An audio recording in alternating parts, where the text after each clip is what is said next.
Hello everyone, সবাই ভালো আছেন তো? তো যাক, আমি ভালো আছি, আপনারাও নিশ্চয়ই ভালো আছেন। যাক, আমার মেয়ে একটু বায়না করলো আজকে, বলে মা একটু বিরিয়ানি করো না। তো আমি ঘরোয়া পদ্ধতিতেই করেছি। আমাদের ফ্রিজে যা ছিল আমি সেই একটু টুকরো মাংস, আমি একটু লেবু আর একটু অল্প তেল দিয়ে মেখে দিয়েছি, অল্প। এরপর আমার কাছে গোবিন্দভোগ চাল ছিল, ওই 250-300, দু একটা এলাচ ফেলে আমি ওটাকে সেদ্ধ করেছি। আর বাড়িতে ছিল কি একটু ক্যাপসিকাম, একটু টমেটো, পেঁয়াজ একটা গোটা আসতো। আর আমি কি করেছি, আলুটাকে সেদ্ধ করে একদম ভেজে ভালো করে নিয়েছি। এরপর আমি গ্যাস অন করে দিয়েছি, কড়াই বসিয়ে দিয়েছি। তো কড়াইতে আমি অল্প আমি কি বলবো, অল্প আমি সাদা তেল দিয়েছি, দিয়ে তার সঙ্গে একটু বাটার দিয়েছি। আর বাড়িতে আমার যা ছিল সেই হিসাবেই করেছি, কিন্তু একদম ঘরোয়া পদ্ধতিতে। আপনারাও করে দেখতে পারেন, আপনার বাড়িতে যা থাকবে সেই হিসাবে করতে করে দেখতে পারেন, দেখবেন খারাপ লাগে না, ভালোই লাগে। এবার বিরিয়ানি আমি কি বলবো, একদম আমি করেছি গোবিন্দভোগ চালে, আপনারা অন্য চাল থাকলে অন্য চালে, বিরিয়ানি চালেরও করতে পারেন। তবে যাই হোক, আমার মেয়ে মাখন খায়, বাটার যে দিয়েছি, ও ঘি খায় না, তাই আমি ঘি দিইনি। তো এরপর আমি কি করেছি, একটা গোটা পেঁয়াজ আমি ছোট ছোট একদম ঝুরো ঝুরো করে কেটে নিয়েছি। কেটে আমি পেঁয়াজে বেরেস্তা বলুন আর পেঁয়াজ ভাজা ঘরোয়া পদ্ধতিতে যাই বলুন, আমি একদম ভেজে নেব, ভালো করে একদম লাল করে ভেজে নেব। তো হঠাৎ করেই আমার মেয়ে অধিকাংশ সময় বায়না, এটা ওটা এটা করে দাও, ওটা করে দাও। ও একটু এই জাতীয় খাবার খেতে পছন্দ করে। যাক, আমি আমার কথা বলতে বলতে পেঁয়াজটা কিন্তু লাল করে প্রায় ভাজাই হয়ে গেছে। আমি এবারে একদম লাল হয়ে গেছে দেখুন। এরপর আমি কিন্তু ধীরে ধীরে তুলে নেব পেঁয়াজটাকে। তো একদম ভাজা হয়েই গেছে। এরপর আমি কিন্তু পেঁয়াজটাকে তুলে নিচ্ছি, তুলে নিলাম। আর সব সময় গ্যাসটা কিন্তু মিডিয়াম টু স্লো করবেন, গ্যাস জোরে করবেন না, তাহলে পুড়ে যায় অথবা ভাজাটা হয় না ভালো করে। এরপর আমি এরপরে আমি কড়াইতে অল্প একটু সাদা তেল দিয়েছি, তেলটা কিন্তু গরমও হয়ে এসছে। এরপর আমি কি করেছি, আমি দুটো ডিম ছিল, আমার বাড়িতে ডিম ছিল, আমি দুটো ডিম দিয়ে দিলাম, ভেজে নেব। ছোট ছোট কুচো করেই ডিমটা ভেজে নেব। ডিমের মধ্যে একটু নুন দিয়ে দিলাম, নুন দিয়ে আমি ভালো করে ভেজে নেব। এবার আপনারা এতে ডিমের বদলে চিংড়ি মাছ যা থাকবে আপনারা দিতে পারেন। আমার কাছে ডিম ছিল, চিংড়ি মাছ ছিল না, তাই আমি দিতে পারিনি। তো বাড়িতে যা থাকবে সেই হিসেব করে করবেন, দেখবেন খেতে। আমি কিন্তু ভিডিওটা পরে যেহেতু ছেড়েছি, আগেই হয়েছে, তার জন্য কিন্তু আমার কিন্তু খেতে খারাপ লাগেনি, ভালোই লেগেছে মোটামুটি। তো যাক, এবারে কিন্তু ডিমটা ভাজা ভাজা হয়ে এসছে। আর একটু ভালো করে ভেজে নিয়ে নেব ডিমটা। তো একদম মোটামুটি ভাজা হয়ে গেছে, বেশ ভালোই করে ভেজে নিয়েছি। এরপর আমি তুলে নেব ডিমটা, একদম তুলে নিচ্ছি, একদম তুলে নিলাম। এরপর আমি কিন্তু অল্প করে আবার একটু বাটার দিলাম, খুব একটা যে বেশি জিনিস দিচ্ছি তা কিন্তু নয়, একদম অল্প অল্প করেই দেখতে পাচ্ছেন বাটারটা দিচ্ছি। আর বাটারটা আমার গলে যাচ্ছে ধীরে ধীরে।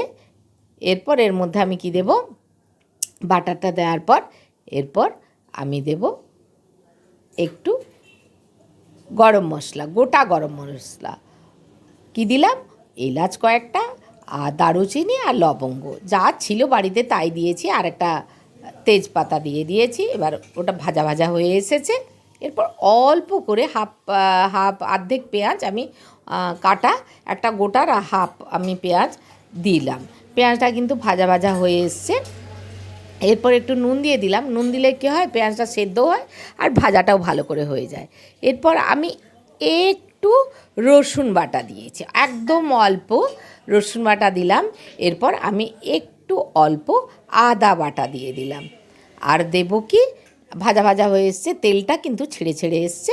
এরপর আমি দেব কাশ্মীরি লঙ্কার গুঁড়ো, অল্প একটু দিয়েছি।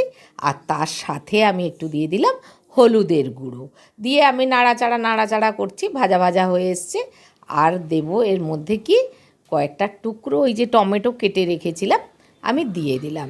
এর মধ্যে টমেটোটা দিয়ে আমি নাড়াচাড়া করে একটু ঢেকে নাড়াচাড়া করব, যেহেতু টমেটোটা বেশ সেদ্ধও হয়ে যাবে অথচ গলে যাবে, না গলে গেলে তো ভালো লাগবে না, যার জন্য একটু টমেটোটা দিয়েছি। এবার নাড়াচাড়া করে একটু এর মধ্যে ঢেকে দিলে দেখবেন টমেটোটা গলে যাবে।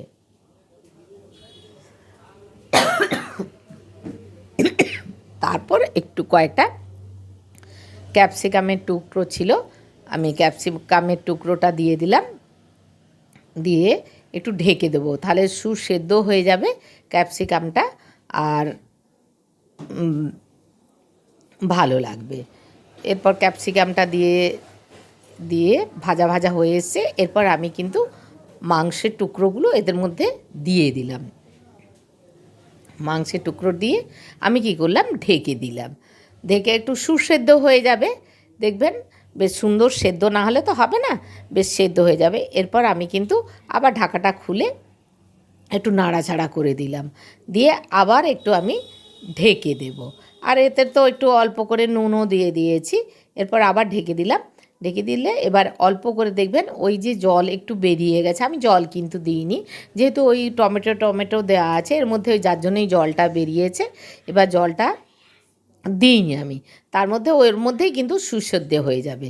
এরপর আবার একটু আমি ঢেকে দেব, ঢেকে দিলাম ভালো করে। এরপর ঢেকে দিয়েছিলাম, এরপর দেখুন বেশ একদম জলটাও মরে এসছে আর কিন্তু সুসেদ্ধ হয়ে গেছে। ওই দেখছেন আমি কেটে দেখে একদম সুন্দর সেদ্ধ হয়ে গেছে, একদম মাংস আমার কমপ্লিট। এরপর কিন্তু ওর মধ্যে আমি ভাতগুলো দিয়ে দিলাম, আর চালটা মানে কি বলবো, একটু অর্ধ সেদ্ধ করে রেখেছিলাম, বেশ দেখবেন তার জন্য একটু পরে ঢেকে দিলে ঝরঝরে হয়ে যাবে, সুন্দর হবে। চালটা গোটাটা দিয়ে দিলাম। এরপর কিন্তু আমি নাড়াচাড়া করে দেব, হালকা করে নাড়াচাড়া করে দেব, দিয়ে এর মধ্যে আবার একটু ঢেকে দেব।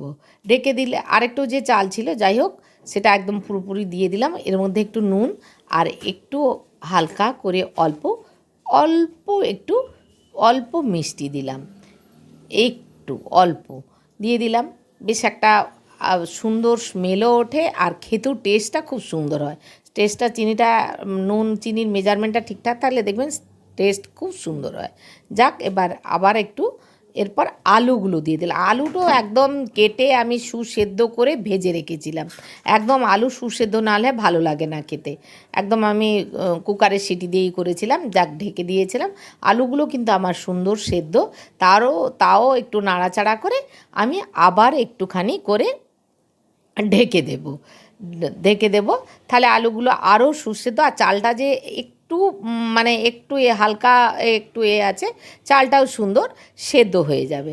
যাক, আমি আবার ঢেকে দিলাম। এবার একটু ঢেকে রেখে দিলাম, তার মধ্যেই কিন্তু সবসময় বলেছি মিডিয়াম টু স্লো আঁচ করবেন, তাহলে জিনিসটা কিন্তু খুব সুন্দর সেদ্ধ হয় আর জিনিসটা খুব ভালো হয়। তো তার ফলে আবার আমি দেখলেন একদম আমার প্রায় বিরিয়ানি ঘরোয়া পদ্ধতিতেই প্রায় রেডি, একদম সুসেদ্ধ সুন্দর হয়ে গেছে, একদম রেডি আমার, একদম রেডি করে ফেলেছি, একদম ঘরোয়া পদ্ধতিতে হাতের কাছে যা ছিল তাই দিয়ে করেছি। এরপর কিন্তু এর মধ্যে আমি দিয়ে দিলাম একটা গোটা লঙ্কা ফেলেছি। লঙ্কা দেখলে দেখতেও ভালো লাগে আর লঙ্কা মোটামুটি একটা বেশ ভালোই লাগছে, খেতেও ভালো লাগে। এরপর কিন্তু আমি পেঁয়াজের যে বেরেস্তা করে রেখেছিলাম সেটা আমি ধীরে ধীরে দিয়ে দিলাম, কি সুন্দর লাগছে দেখুন, একদম দিয়ে এরপর যে ডিম ভাজা টুকরো করে রেখেছিলাম সেটা দিয়ে দিলাম। বাস একদম আমার কমপ্লিট হয়ে গেছে রেডি বিরিয়ানি। আমার মেয়ে তো একদম বকবক খুশি, খেতে বসে গেছে, এই যে খাচ্ছে, বলছে মা দারুণ জমে গেছে ব্যাপারটা, খুব সুন্দর হয়েছে মা। যাক, এখানেই তাহলে আমার শেষ করলাম, রেসিপিটা শেষ করলাম। আপনারা ভালো থাকবেন, সুস্থ থাকবেন, আর একটা ছোট্ট লাইক করবেন, সাবস্ক্রাইব করবেন আর অনেক কমেন্ট করবেন, আশায় রইলাম। নমস্কার, টাটা।